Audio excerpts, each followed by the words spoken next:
Hi everyone, it's your boy Zach, and Kurt Eichenwald is is threatening to sue me. Were you trying to get crazy with this, eh? Don't you know I'm loco? Insane. You hear me?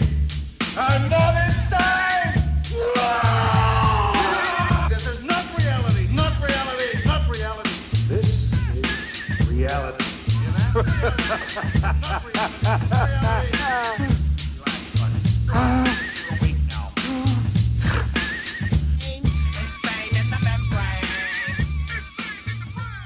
And it was a link to hardcore Japanese cartoon pornography. It exists. Konnichiwa, Oni-sons, and welcome back to Part 2, the conclusion to the Kurt Eichenwald experience. Within Part 1, we covered some of the earlier controversies within Kurt's journalism career, namely his coverage of Justin Berry, a young man who found himself at the center of a child pornography ring. We took a look at some of the allegations and doubts that his contemporaries and peers at the time had when it came to how he went about pursuing the story. And those misgivings journalists felt at the time still persist even till today. Just as recently as last year, WikiLeaks Task Force tweeted this out. Reporter Kurt Eichenwald was an administrator of a child porn site, claims he was only posing as an online predator.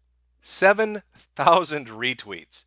A story that people were still very much interested in, even 12 years down the road. We touched on Kurt's disastrous appearance on Tucker Carlson, where he informed the host of the Fox News show that he had a secret message from the CIA just for him. We looked at the assault by gifting that Kurt just barely survived while his wife tweeted out about his current medical condition. And finally, we finished off with Kurt's appreciation for Eastern animated pornography and his love of sharing that with his thousands upon thousands of Twitter followers.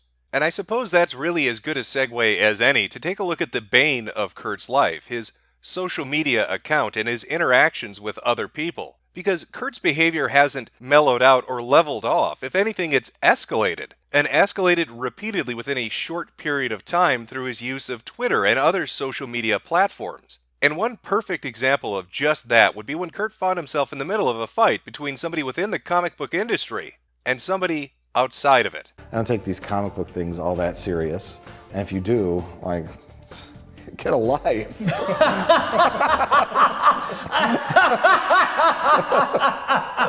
Get a life!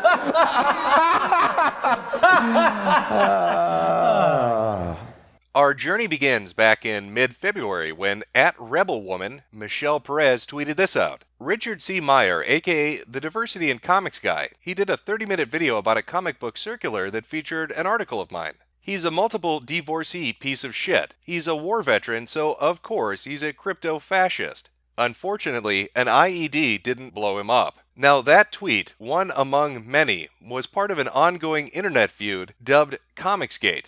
Now, for those of you unfamiliar with it and looking for the basic gestalt or a hard and fast summary, Comicsgate is simply a dispute between those that enjoy a medium of entertainment and those within it who are seeking to change the direction the industry is going in, making it more progressive or politically correct, and focusing on issues of social justice rather than entertaining the customer who's paying money for the product. This is a trend we've seen take place over the last decade in multiple different forms of media, be it television or movies or video games, and Comicsgate itself focuses on the comics book industry. Now, Richard C. Myers, the diversity in comics guy, the multiple divorcee piece of shit war veteran, as Michelle puts it, is somebody that's against this, that doesn't like this idea of shoehorning in progressive storylines within already existing franchises, or in trying to dictate to the audience what they should enjoy, rather than what they actually do enjoy.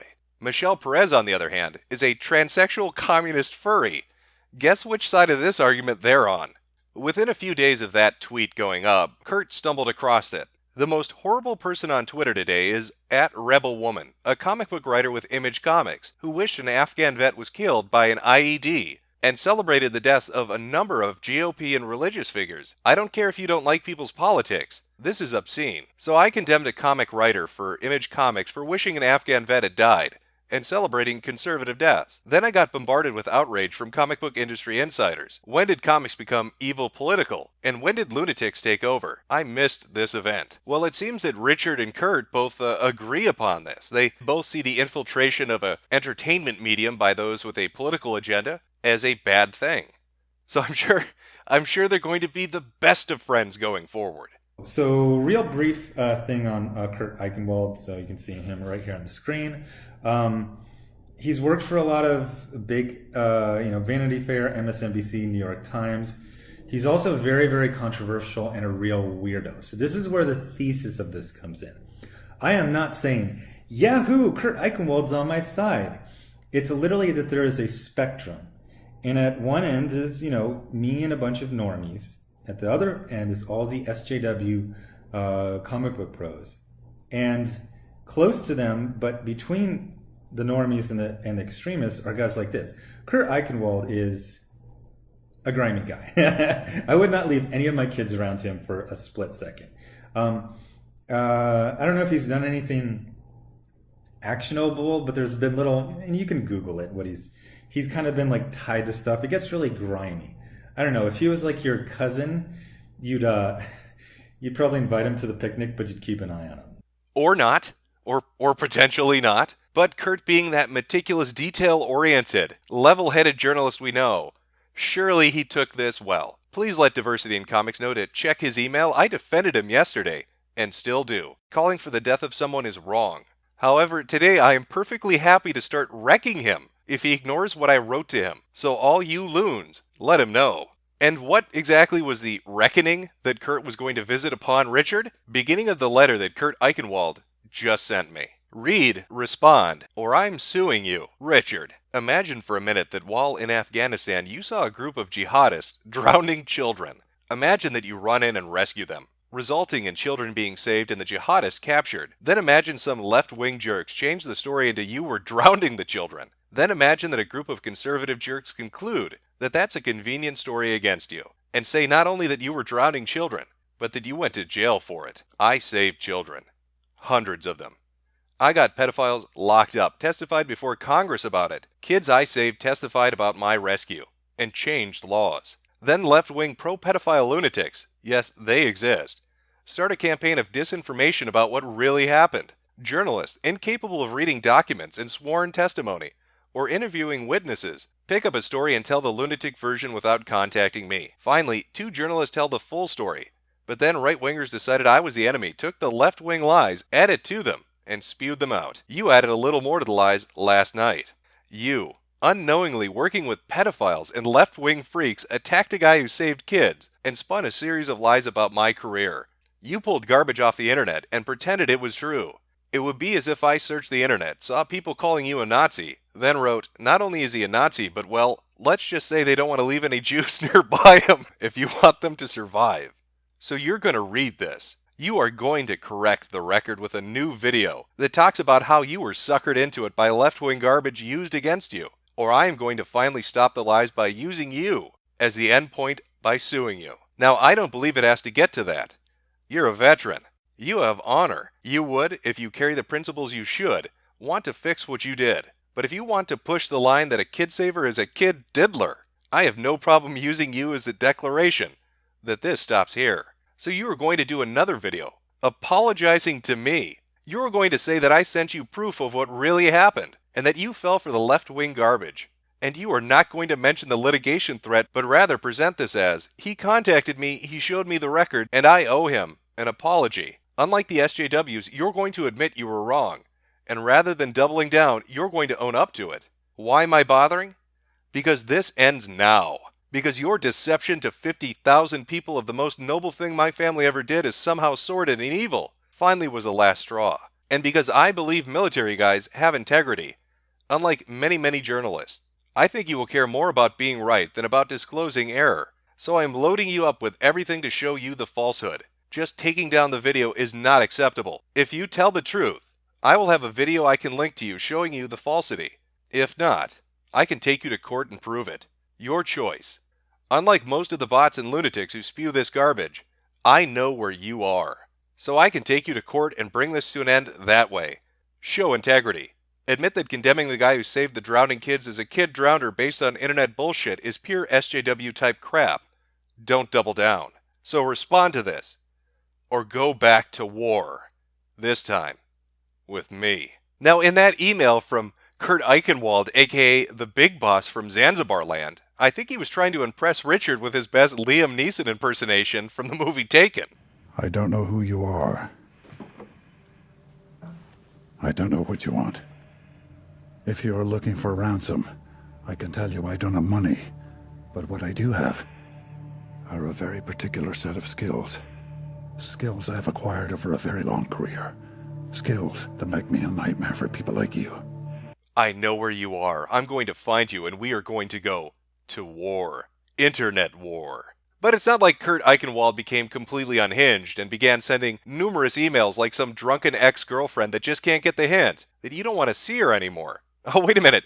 No, he did exactly that. He did exactly that. But our little Kurt, he's not one to be deterred so easily. You may ignore his spamming your inbox like he's a Nigerian prince trying to get gold out of the US from an uncle's account that's been long forgotten. Well, he'll just turn around and use a new tactic. It's amazing how brave people are on the internet, but who shrivel into little piles of pink dust when they are asked to show some sense of integrity by having direct conversation. Kurt, he didn't ask to talk to you, ever. He's never even mentioned your name before. You bulldozed your way in and insisted you had the right to his time and energy because you defended him, and then threatened him when he didn't give in to you. No means no. Follow me. Well now, is Ethan a brave man? Will he throw himself into the lion's den and open up those DM messages to Kurt? Ethan was kind enough to share their conversation with me. A bizarre, meandering conversation that seemed to go on for an eternity. I've taken a few highlights to give you the basic idea of how this conversation went down between the two of them.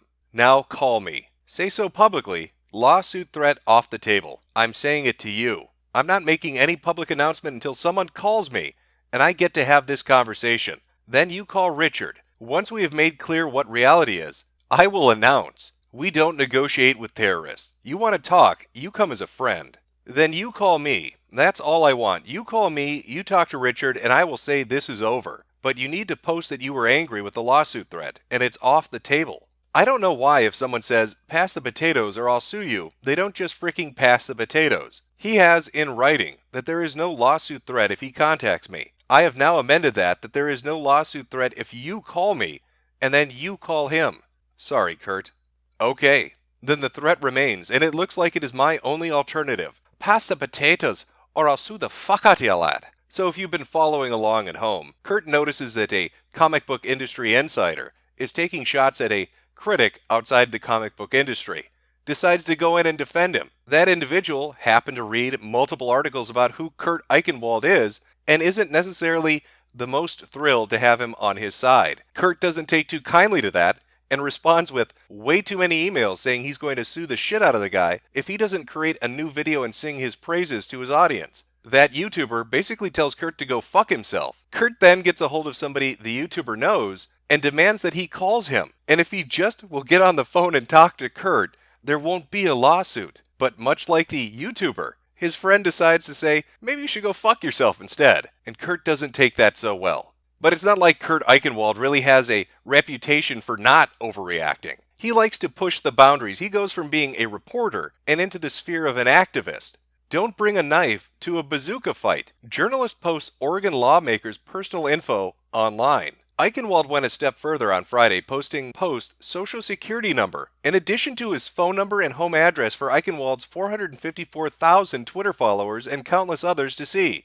Eichenwald quickly deleted the information, saying he'd made his point. Eichenwald did not immediately respond to a request for comment. Eichenwald wrote to Post that it took me 25 seconds to get all the information about you, your wife, your son, tell him happy 25th, your neighbors, etc. Don't bring a knife to a bazooka fight. Now that I have demonstrated to Bill Post Oregon, I can get his home address, his personal phone number, and his social security number. I have deleted. However, Bill, one more time you take info submitted to legislature to dox people for disagreeing with you, it all goes back up.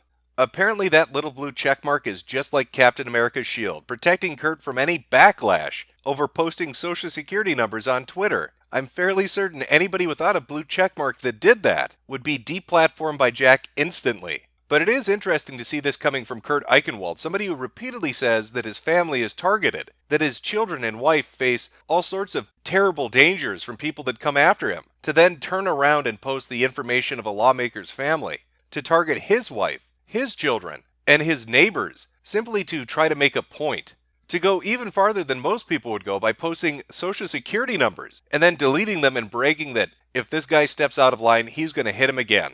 But could Kurt possibly one-up himself? I mean, it's only been about a week or two. What else is left for him to outdo himself? Well, I suppose there is going after the survivor of a school shooting, but surely Kurt wouldn't be that suicidal. Hopefully the Laura Ingraham blow-up will teach conservatives you are not debating gun control when you insult survivors of a mass slaughter for advocating laws you don't agree with. You are just being infantile bullies. Want to debate policy? Great. Want to insult kids? Shut up. But he won't debate. Just ask Kyle, who offered.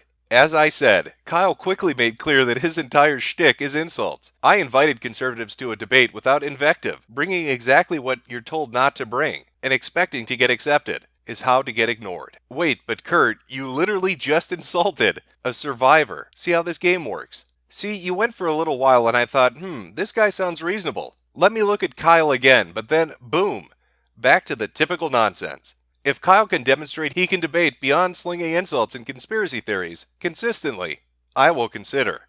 Kyle, you continue to disappoint. Trafficking in fantasies, fine. Your followers are infantile. Your only form of debate is insult. And you wonder why I have no respect for you. Well, that's a bit strange. How could Kurt instantly go from condemning Laura Ingraham to doing exactly what he was condemning her for? I owe an apology to Kyle. I have no idea how many times I have commented to him. There is a high school kid who has a podcast who keeps challenging me to debates with insults. I mixed up their names. Please ignore every tweet I've sent. They were written for someone else. Last on this convo involving kid I mixed up with Kyle, they became mixed up because this kid's followers swarmed me, belittling my health, insulting me endlessly. I blocked many. Kyle is not responsible, but his followers did the same thing, which led to the confusion. I did not mix you up because his name was Kyle. I mixed you up because your followers suddenly attacked my feed with your tweet insulting me. It was the same thing that happened with the other kid, with the same vicious attacks on my disability. So I thought you were him. Hold up. Wait a minute. Something ain't right. Proactive, been using for months and love your product. Don't love your support of MSNBC's Kurt Eichenwald. We are aware of this incident and have pulled our ads from the network as a result. We are working diligently. For those like Ben Shapiro who are taking my entire situation with Kyle to push a lie, I thought he was someone else. Stop going after MSNBC. My contributor contact with them expired more than a month ago. Not with them. Need to edit my profile. Good old Kurt Eichenwald. Even when he's not employed with you, he somehow finds a way to get your advertisers pulled. That is impressive. He can destroy a business just by people thinking he's associated with them. With all these constant shitstorms and fuck-ups on the part of Kurt, you have to wonder, where can he go from here? What other mountain is left to climb after the disasters and catastrophes that he has left in his own wake? When he's not busy destroying his own reputation as a journalist, he's making sure those who were former associates of him are losing business. Well, while I'm not able to exactly foresee the future, I can bring a little theory into play on what might be happening and where this might end up going. But to do that, I'm going to need to break out a graph. Now, on the horizontal, we have time. And on the vertical, we have insanity. And there's our little Kurt. That's from around, let's say, 2005-ish. That would be back during his Justin Berry article and then all the fallout from that. So, it's a roughly a 2-year period, but that's our starting point. And then we've got a gap, about 10 years, let's say a decade. Now, I'm sure that knowing Kurt did some really retarded shit in that time frame, but I'm just unaware of it. So I call this the dark ages of Kurt. I don't know what happened in there. I can't even speculate on it. It's a missing gap. But after we move past that dark ages period, we start to see a lot of activity take place in a very short amount of time. The hentai incident, threatening to sue YouTubers, doxing lawmakers, going after school shooter survivors, until finally we reach the point where we are right now with the current day Kurt. Now, if you were to draw a little line, if you were to connect all of these points, from our starting position in 2005 down into the dead unknown period of the Dark Ages, all the way up into the current year, you get a nice little J curve showing up. And that's what I like to call the Eichenwald J curve. You'll notice that as time goes on, the incidence of insanity increase exponentially. And this is where we are right now. I like to call this the danger zone, because you don't want to fly anywhere near it. But hey, what do I know? I'm just some lunatic alt-writer launching a mega attack against poor innocent Kurt. Apparently he's under the impression that YouTube videos and Twitter are like Pokemon battles. Then again, it was super effective. So what's next for Kurt? Where does he go from here? Well, judging from the information we can glean from the J-curve, it's pretty easy to speculate that sometime in the next, I don't know, day to a week, he's going to do something even stupider than what he's done before. You can see that each incident of him embarrassing himself or sullying his own reputation begins to increase in frequency as time goes on. What used to take a year or a month or a week is now a day or an hour. He's a real-life version of the Flash if the Flash was a giant fuck-up that kept tripping over his own 2 feet. But I suppose we're going to have to wait for him to leave hibernation before we can be sure about this. And knowing Kurt, he can't stay away from social media for too long. After all, he's going to have a lot of free time on his hands not working for Newsweek or MSNBC or really anybody else. I just can't understand why nobody wants to hire this amazing reporter.